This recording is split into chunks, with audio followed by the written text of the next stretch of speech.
What's up, people? Back with another reaction, back with some more Duran Duran. But before I introduce the song, I do want to give a thanks to everyone who's been taking this journey with me and helping me understand sort of the evolution of the band and all the different sounds that they've explored with the different albums. So many of you have informed, not just me, but other people. I've seen people in the comment thread say like, wow, I've been listening to them for 30 years or 40 years and I never even knew that. So yeah, I've just been immensely appreciative for all you here. Not only people that have been commenting for a little bit now, like Johnny's Girl and Izzy World and Suzanne, but also more recent, there's, a couple Rons who've been commenting, and Lenny and Mary, and just a number of people who've begun to share their love of this band with me and, talk to me about songs that they enjoy and why they like them, which is just enhancing my appreciation as I go through the different albums. So big ups to all of you. I really appreciate you. I'm going to keep doing this. I'm just like diving further and further down the Duran Duran rabbit hole with, no sign of turning around at any point.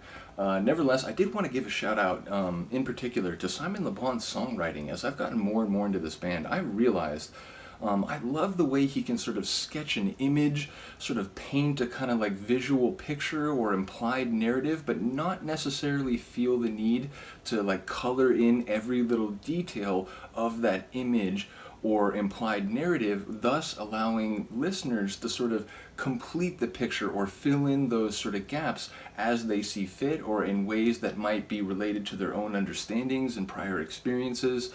He really has a way of like crafting a scene without necessarily needing to impose a highly specific vision on that scene. It's fascinating. And again, someone mentioned that he has a theater background. Was that Mary? I think it might have been Mary. If I'm getting that wrong, I do apologize. But yeah, ultimately, I see that as well. And not only the way sometimes he delivers his lines, but just the way that he crafts his songs. It has this sort of theatrical or sort of constructed world sort of feel to it. So yeah, I just want to give a big ups to his songwriting. In particular, I was listening to Careless Memories, which for the record, that is one of my favorite songs by them. I've been listening to it pretty much non-stop for a few days now. I just love that sort of gritty edge it has. It's on the border between synth pop and kind of like new wave post-punk. I really love that tune. And I just love the imagery of that one where he's talking about, after she leaves, then your senses start to focus and you realize what's been happening, but even then it takes a little too long to realize how dark or black my eyes have become, and there's gun smoke in the room, and it's sort of like a metaphor. I just love the way he crafts lines. So once again, big shout out to Simon Le Bon. The more I've listened to their songs, I'm really picking up on the sort of quality and the sort of craftsmanship of his lyrics. So without further ado, we are going to listen to Sound of Thunder, which is a song a few people have mentioned, and I think Ron, was it Ron? Someone was saying in particular, wait, no, that's not right. Man, again, this is going to happen to me. I have short-term memory issues, and also it takes me a little while to learn names, so I'm trying to remember. Oh wait, no, I think it's Invisible. I think he posted under the name Invisible. I think he was saying it literally it makes you feel like you're in a storm in one of the sections, so I'm very interested by that. But here we go. Without further ado, this is Sound of Thunder by Duran Duran on their 1981 self-titled album. Oh my god, I can tell that's panning left, right.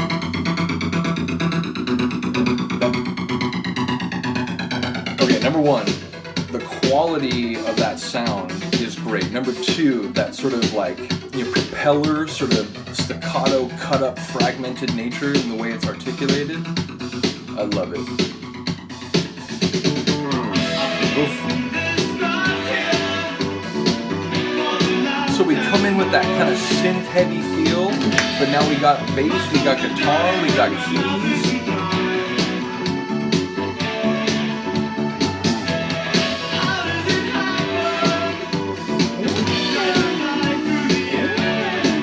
I like that sound.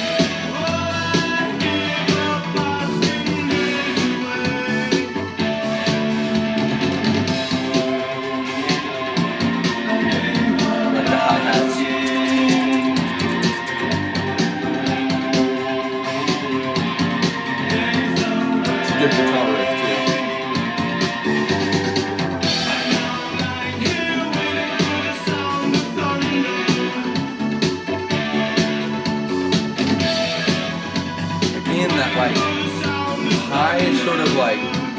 almost has kind of like a digital organ sound, but it's like, I don't know, like northern lights over the track. It's just like hanging.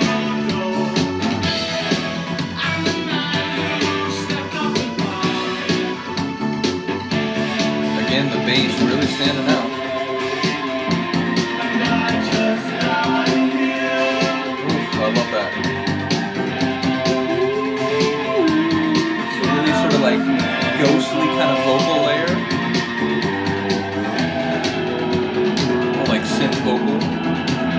Well, it got darker.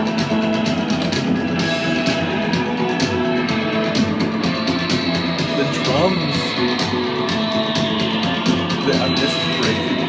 I don't know if this is the part, but I'm already feeling like the clouds are gathering, the thunder's rumbling. Woo. Oh, this is brilliant.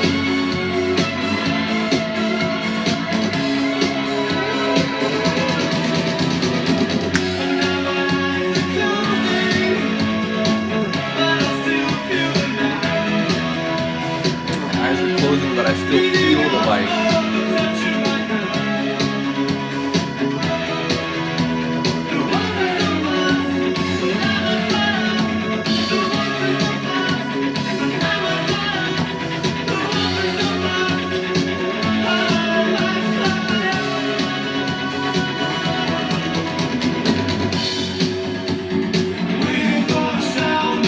Give a lot of props to his vocals, or to his lyrics. I also gotta give credit to his vocals. He just has this like, the way that he hits certain melodies is unique to his voice.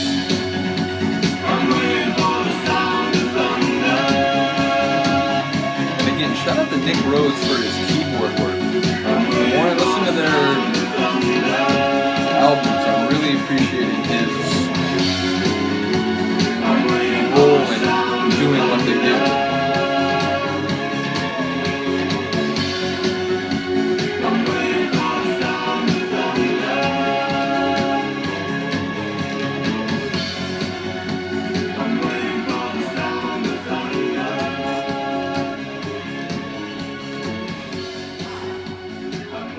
That was cool. I enjoyed that. And again, I think the part that really was sort of hitting me as like the sort of the intensity and the tension rose very sharply before then sort of like, you know, dumping down onto the rest of the track. I think that must have been the part that they mentioned, felt them like they were inside a storm. And again, if I got those names wrong, I do apologize. As I said, you know, my long-term memory is great. I could tell you exactly what I was doing or who I talked to or what we talked about on some random night like 17 years ago. But I have trouble remembering, you know, someone's name that I met yesterday. So let me know what you think about that one. Definitely going to come back to finish this album. I think there's only a couple tracks left. But yeah, let me know what you think. Anyway, have a good day, have a good night. See you next time.